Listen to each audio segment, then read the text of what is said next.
Dr. Zura Xen stood motionless before the holographic display, her four eyes wide with disbelief. The data scrolling across the screen confirmed what she had suspected for months. A new intelligent species had been discovered on the fringes of the Galactic Empire. Humans, she whispered, tasting the strange word on her tongue. Around her, the research lab buzzed with activity. Fellow scientists of various alien races hurried back and forth, their tentacles, appendages, and robotic parts a blur of motion as they processed the incoming data. Dr. Xen's assistant, a young Vexillian named Gloop, oozed up beside her. "Doctor," it bubbled excitedly, "the findings are incredible. These humans, they're unlike anything we've seen before." Zara nodded, her antenna twitching with a mix of excitement and apprehension. "Indeed, Gloop, their rate of technological advancement is alarming." The holographic display shifted, showing a timeline of human history. In mere centuries, the species had progressed from primitive tools to space exploration. It was a pace that made even the rapidest developers in the Galactic Empire seem sluggish by comparison.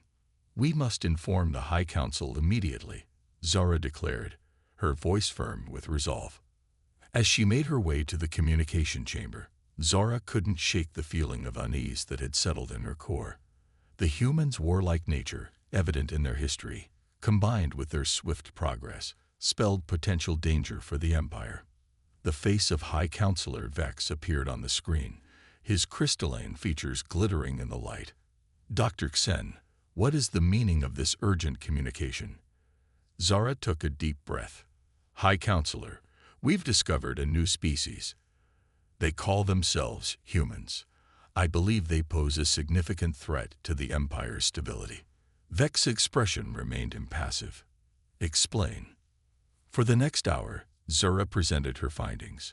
She showed the Council records of human wars, their rapid technological advancements, and their aggressive expansion across their own solar system.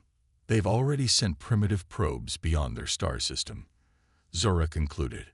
"It's only a matter of time before they develop faster than light travel. We must act now, while we still have the advantage." The council chamber fell silent.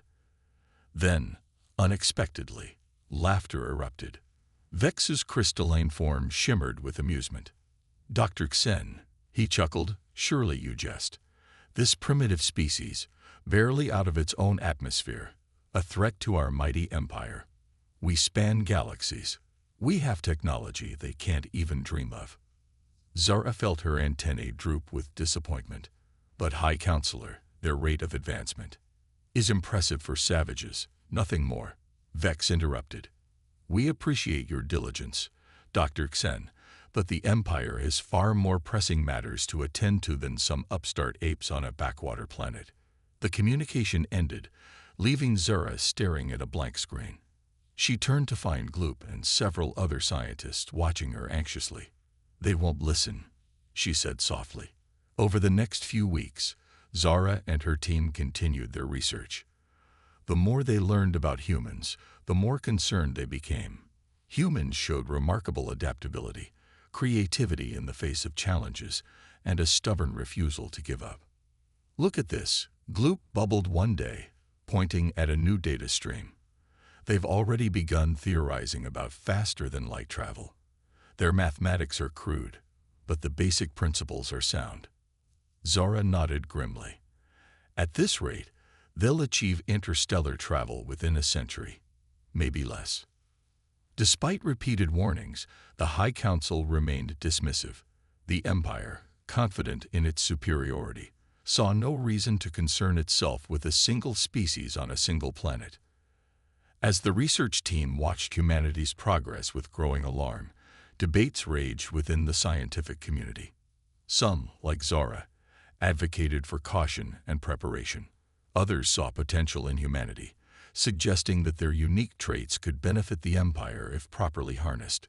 A small faction even proposed peaceful contact, arguing that humans could become valuable allies if approached correctly. But the Empire's leadership remained blind to the potential threat, content in their perceived invincibility. As the first human probes ventured further into space, Zora couldn't shake the feeling that the Empire was making a grave mistake. In her laboratory, surrounded by data streams showing humanity's relentless march forward, she murmured a quiet prophecy. They should have listened to the warnings. The Galactic Empire's first war with humans may well be its last. Little did she know how prophetic her words would prove to be. The massive Galactic Empire ship, the Starweaver, dropped out of hyperspace near Earth's orbit.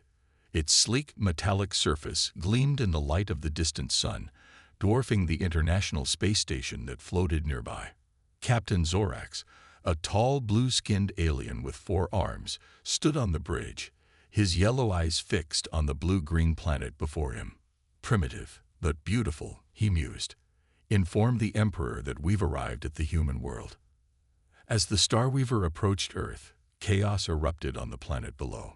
News of the alien ship spread like wildfire across social media and news networks. Governments scrambled to respond, militaries went on high alert, and civilians alternated between panic and excitement. In New York City, Sarah Chen, a young astrophysicist, stared at the live feed of the alien ship on her tablet. Her heart raced with a mixture of fear and anticipation. "It's really happening," she whispered. "First contact." Meanwhile, in a secret underground bunker, world leaders gathered for an emergency meeting. The tension in the room was palpable as they debated their next move. "We must show strength," bellowed General Williams, his fist slamming on the table. "Ready the missiles." "Absolutely not," countered Dr. Emika, head of the United Nations Science Council. "This is a chance for peaceful communication. We must not squander it with aggression." As the debate raged on Earth, Captain Zorax prepared to send a message to the humans. He cleared his throat and spoke into the ship's communication system. "People of Earth," his voice boomed across every radio frequency and screen on the planet. "We come from the Galactic Empire. We have observed your world and deemed it ready for contact. Prepare to receive our emissaries." The message, automatically translated into all Earth languages, left the planet in stunned silence. Hours later, a smaller ship detached from the Starweaver and descended towards the United Nations headquarters in New York. A crowd of thousands gathered to witness the historic moment, held back by nervous police officers and soldiers. Sarah Chen, having been quickly recruited by the UN, due to her expertise in xenobiology, stood among the welcoming committee. Her palms were sweaty as she watched the alien ship land gracefully on the lawn. The ship's door opened with a hiss, and 3 alien figures emerged. They were a startling sight. One was tall and insectoid, another short and furry, and the third seemed to be made entirely of shimmering energy. The insectoid alien stepped forward and spoke, its mandibles clicking. "Greetings, humans. I am Ambassador 6 of the Galactic Empire. We have come to welcome you to the galactic community." Dr. Emika stepped forward, his voice steady despite his nerves. "Welcome to Earth, Ambassador 6. We are honored by your visit." Over the next few days, Earth was abuzz with excitement and fear. The aliens shared glimpses of their advanced technology, curing several diseases and providing clean energy solutions. Many humans were thrilled at the possibilities this new relationship offered. But underneath the friendly facade, tensions were brewing. Some humans, like Sarah, noticed the condescending way the aliens spoke about Earth's technology. Others were concerned about the Empire's repeated mentions of Earth joining their rule. In a private meeting with world leaders, Ambassador 6 finally revealed the Empire's true intentions. "Your planet will, of course, be expected to submit to imperial rule," 6 stated matter-of-factly. "Resist, and we will be forced to take more drastic measures." The room erupted in outrage. General Williams stormed out, already planning Earth's defense. Dr. Emika tried to negotiate, but 6 remained firm. As news of the Empire's demands leaked to the public, the initial excitement turned to anger and fear. Protests erupted worldwide, with signs reading "Earth for Humans" and "Resist Alien Tyranny." Sarah Chen found herself torn. The scientist in her was fascinated by the aliens and their technology, but she couldn't accept the idea of Earth losing its independence. As she watched another protest from her apartment window, Sarah made a decision. She would use her new position to learn as much as she could about the aliens. Earth would need every advantage if it was to resist the Galactic Empire. On the Starweaver, Captain Zorax received the humans' refusal to submit with surprise. He had not expected such defiance from a primitive species. "They dare to resist," he growled. "Prepare the fleet. If these humans won't accept our generous offer, we'll show them the true might of the Galactic Empire." As both sides prepared for conflict, the once peaceful First Contact teetered on the brink of war. The Galactic Empire was about to learn that humans were not to be underestimated. The mood on Earth had changed dramatically in the weeks following the Galactic Empire's ultimatum. Gone was the excitement of First Contact, replaced by a grim determination to defend humanity's freedom. In Washington, D.C., General Williams stood before a room full of military leaders from around the world. His face was stern as he addressed the group. "Ladies and gentlemen, we face the greatest threat in human history," he began. "The Galactic Empire has made it clear: submit or be conquered. I say we show these aliens what humans are made of." The room erupted in cheers and applause. As they quieted down, Williams continued, "We've already begun Project Phoenix, our plan to upgrade Earth's defenses using reverse-engineered alien tech. Dr. Chen, please brief us on the progress." Sarah Chen, now a key figure in Earth's defense program, stepped up to the podium. Her weeks of studying alien technology had paid off, but the stress had left dark circles under her eyes. "We've made significant progress," she said, her voice steady despite her nerves. "By combining our most advanced tech with what we've learned from the Empire, we've developed shields that can withstand their energy weapons, at least for a while." She clicked a button, and a hologram appeared, showing a new type of fighter jet. "And this is the Thunderbolt. It's faster and more maneuverable than anything we've ever built, capable of both atmospheric and spaceflight." As Sarah continued her presentation, the room buzzed with a mixture of hope and apprehension. They were making progress, but would it be enough? Meanwhile, in orbit around Mars, Captain Zorax oversaw the gathering of the Imperial fleet. Ships of various sizes and shapes appeared out of hyperspace, forming a massive armada. Zorax smiled, his sharp teeth glinting in the light of his command console. "Those primitive humans think they can resist us. They'll soon learn the price of defiance." His second-in-command, a reptilian alien named Sular, slithered up beside him. "Captain, our spies report that the humans are preparing for war. They've made unexpected progress with their technology." Zorax's smile faded. "Impossible. They're centuries behind us.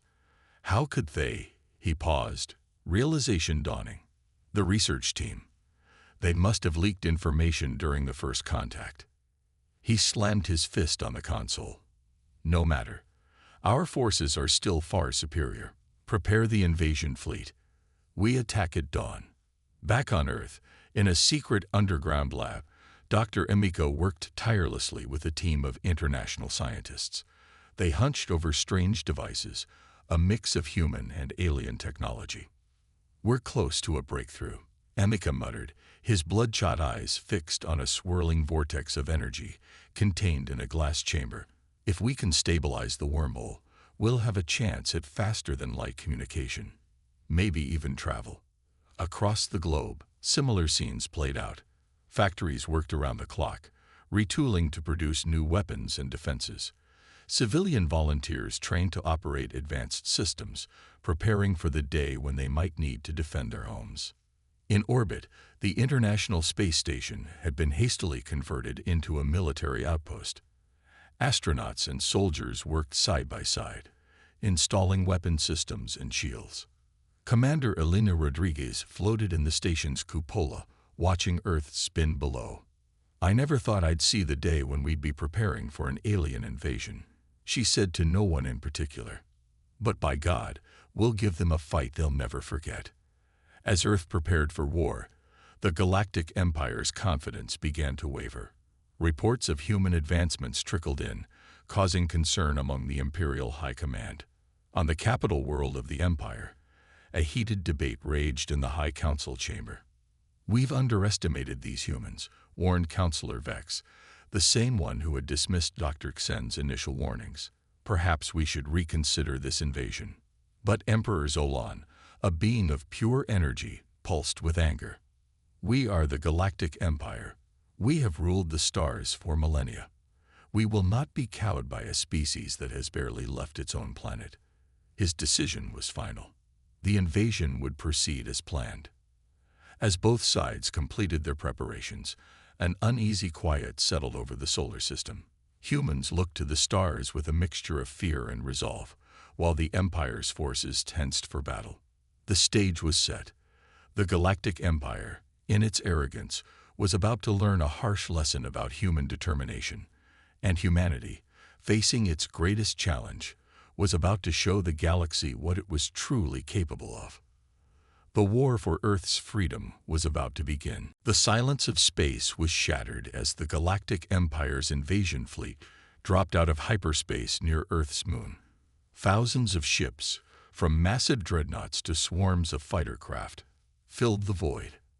At their center was the Starweaver, Captain Zorax's flagship. On the bridge, Zorax's eyes gleamed with anticipation. "Look at their pitiful defenses," he sneered, gesturing at the handful of human space stations and satellites. "This will be over quickly. Commence the attack." As the Imperial fleet advanced, alarms blared across Earth. In the UN Emergency Command Center, General Williams barked orders.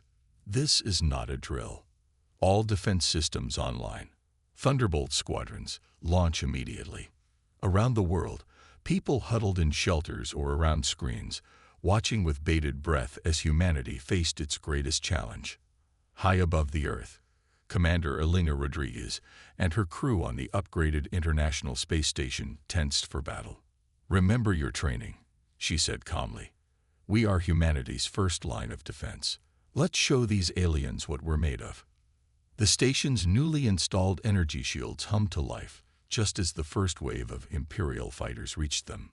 Laser fire erupted, lighting up the darkness of space. To everyone's surprise, the shields held. "It's working," shouted Elena's weapons officer, returning fire. The station's guns blazed, destroying several Imperial fighters. For a moment, hope surged through the human forces. But the Empire's numerical superiority quickly became apparent. Waves of fighters swarmed the station, their combined firepower slowly draining the shields. Just as it seemed the station would fall, a squadron of Thunderbolts arrived, led by ace pilot Jake Maverick Chen, Sarah's brother.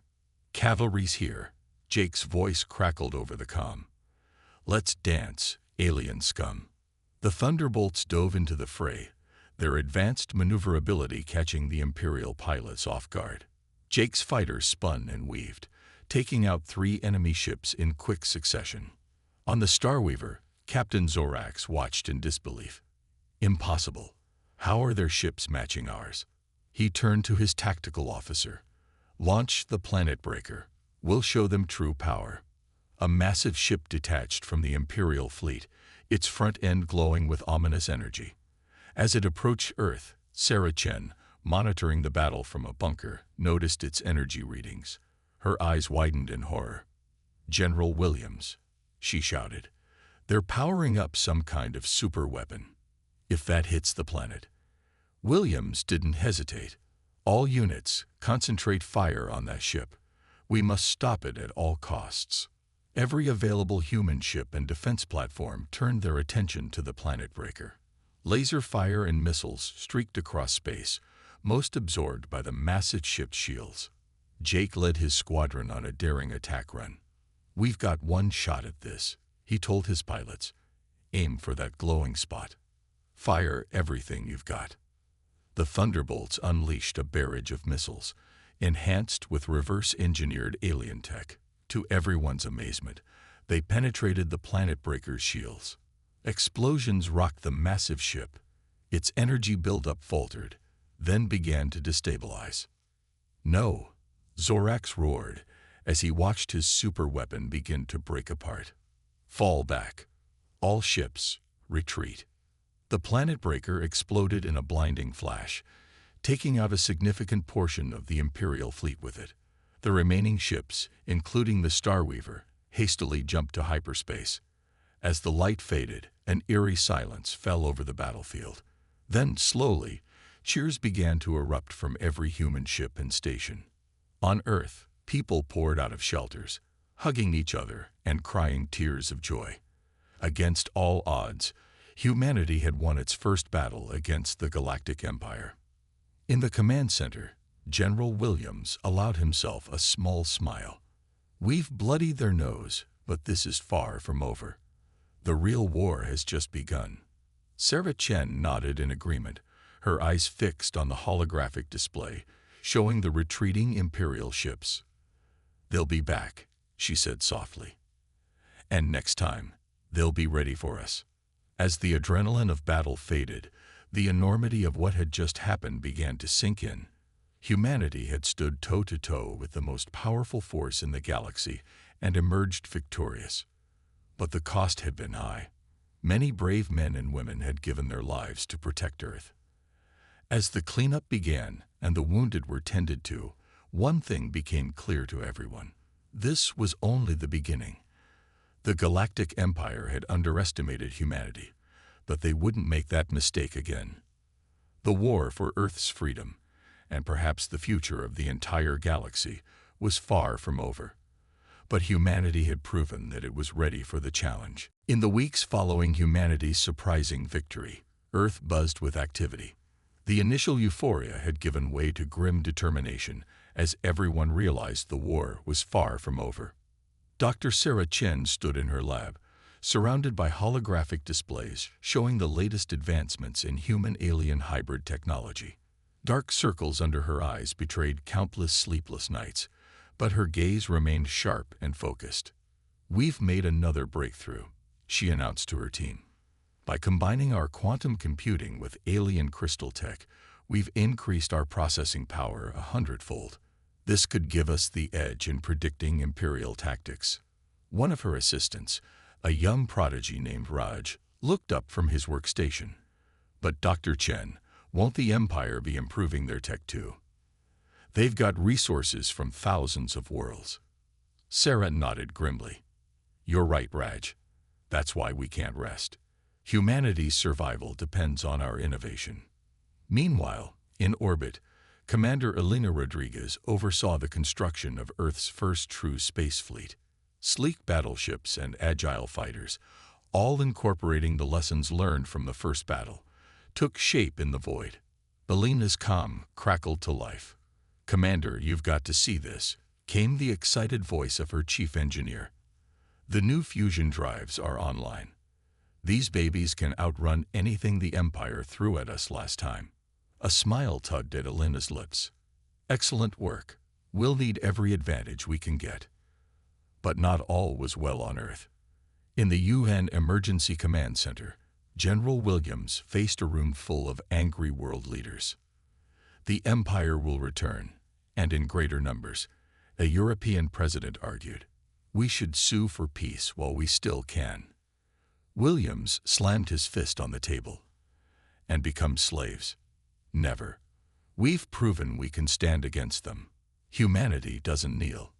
As debates raged on Earth, the Galactic Empire was far from idle. On his flagship, now repaired and upgraded, Captain Zorax nursed his wounded pride and plotted revenge. "Those primitive apes made us look like fools," he snarled to his officers. "We'll make them pay for every ship we lost, every soldier who died. Prepare for total war." But not all in the Empire shared his bloodthirst. In a secret meeting on a distant world, a group of alien scientists and diplomats gathered. Dr. Zarek Sen, the xenovologist who had first warned about humanity, addressed the group. "We underestimated the humans, and it nearly cost us everything. Some of us believe this war is a mistake. We need to find a way to end it before it's too late." Back on Earth, in a hidden bunker deep underground, Jake Maverick Shen briefed a new squad of Thunderbolt pilots. The cocky grin he wore during the first battle had been replaced by a look of stern determination. "Listen up, rookies," he barked. "You're the best of the best. But out there, that means nothing. The aliens are coming back, and they'll be out for blood. We're humanity's shield, and we cannot fail." As his words sank in, one of the new pilots raised her hand.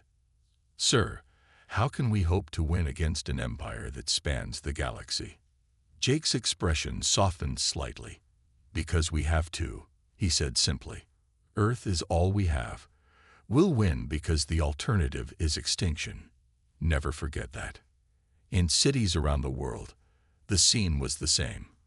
Factories worked around the clock, churning out weapons and ships. Civilians trained in combat and emergency response. Scientists and engineers pushed the boundaries of what was possible, driven by the need to survive. The Empire had expected to find a weak, divided planet ripe for conquest. Instead, they had awakened a sleeping giant. Humanity, faced with a common threat, had united as never before. In a refugee camp in what used to be Central Park, New York, an old man told stories to a group of children. "We've faced dark times before," he said, his voice strong despite his years. "World wars, plagues, disasters. But we've always come through, always rebuilt.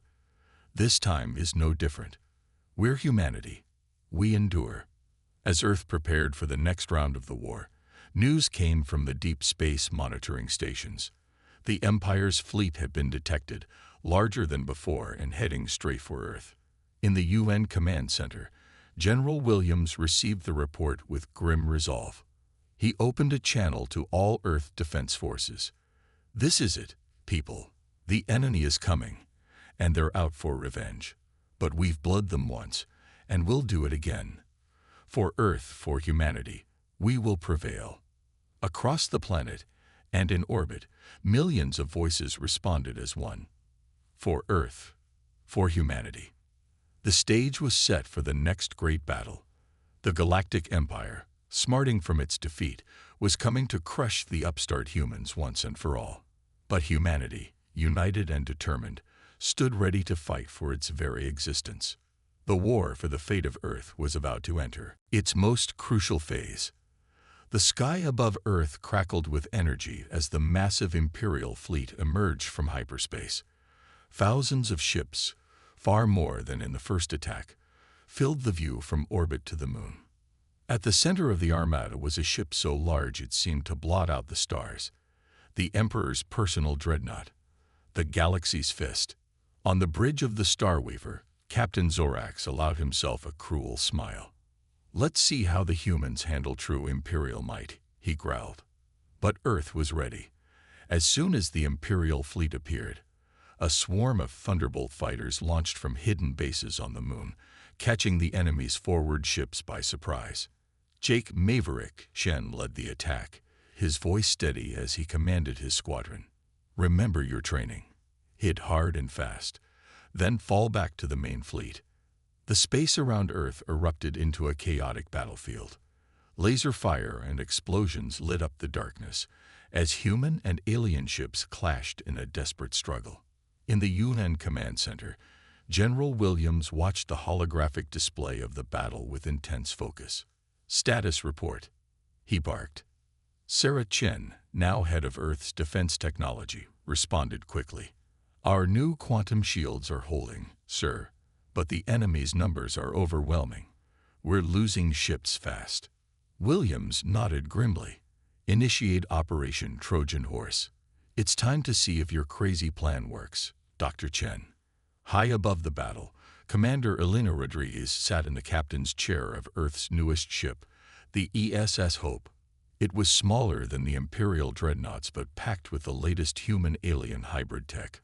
"All hands, prepare for dimensional jump," Elena announced, her voice calm despite the tension. "Dr. Chen, I hope this works, or we're all dead." In the engine room, Raj, Sarah's former assistant, now chief engineer of the Hope, initiated the experimental drive. "Dimensional jump in 3, 2, 1, now." The Hope shimmered and vanished from Earth orbit, reappearing seconds later in the heart of the Imperial fleet, right next to the Galaxy's Fist. Alarms blared on the Imperial flagship. Emperor Zolan, a being of pure energy contained in a humanoid form, raged at his subordinates. How did they get past our defenses? Destroy that ship immediately. But the Hope was not there to fight. As Imperial ships turned to attack, the human vessel unleashed its secret weapon, a massive electromagnetic pulse, enhanced by alien technology. A wave of energy washed over the Imperial fleet. Ship after ship went dark, their systems fried by the pulse. Even the mighty Galaxy's Fist was not spared, its lights flickering and engines dying. On the Starweaver, Zorax watched in horror as his fleet fell silent around him. "Impossible," he roared. "How could these primitives?" His words were cut short as the Starweaver II succumbed to the pulse, left drifting and powerless in space. Back on Earth, cheers erupted in the command center as they watched the Imperial fleet go dark. But Sarah Chen remained focused. "The pulse worked, but it's temporary. We have minutes at most before they recover." General Williams didn't hesitate. "All ships, attack. Take out their capital ships before they can recover."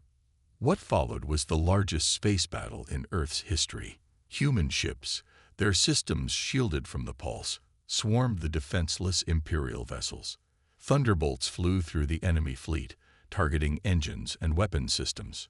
Jake led a daring attack on the Galaxy's Fist itself, his squadron weaving through debris to land the killing blow. "For Earth," he shouted as he released his payload, striking the Dreadnought's main reactor. The Galaxy's Fist erupted in a massive explosion, taking several surrounding ships with it.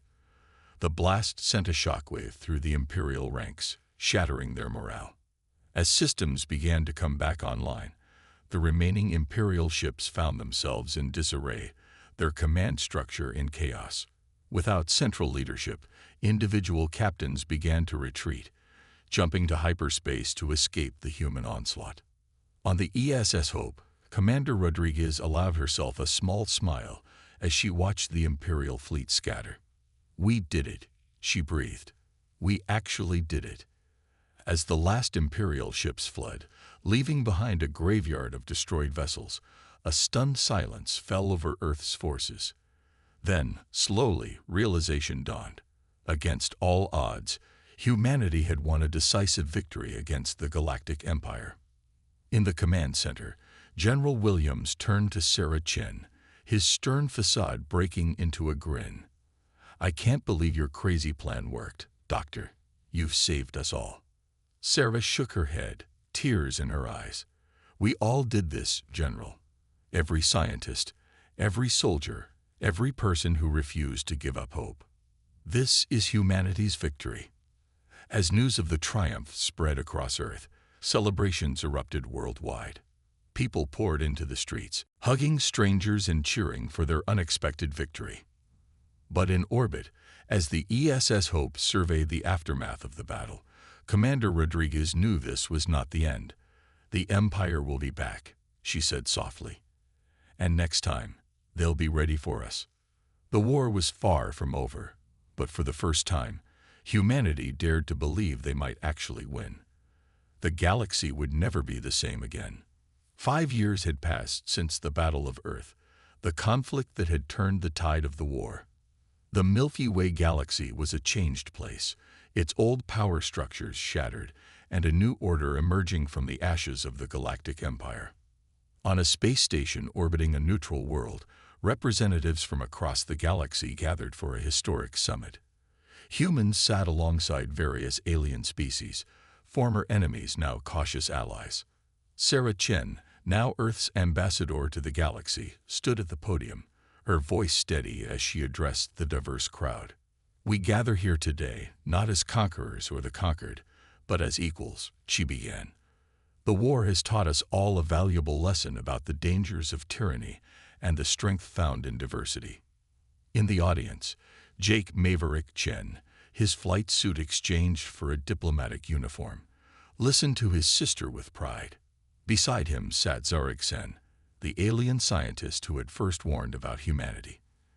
They exchanged a knowing glance, their unlikely friendship a symbol of the new era. As Sarah spoke of unity and cooperation, the scene shifted to Earth. The planet had changed dramatically. Alien technology blended seamlessly with human innovation. Gleaming cities reached into the sky, while terraforming projects had begun to heal the scars of war.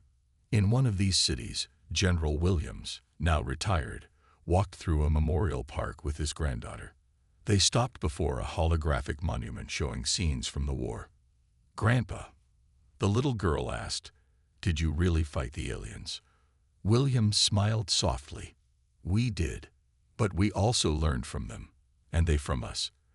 That's why we have peace now." Back at the summit, the discussions were not all smooth. Old grudges died hard, and trust was still a fragile thing. A former imperial governor, his arrogance dampened but not extinguished, spoke up. "And why should we trust humans to lead this new coalition?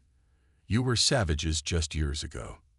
The room tensed, but before Sarah could respond, an unexpected voice rang out.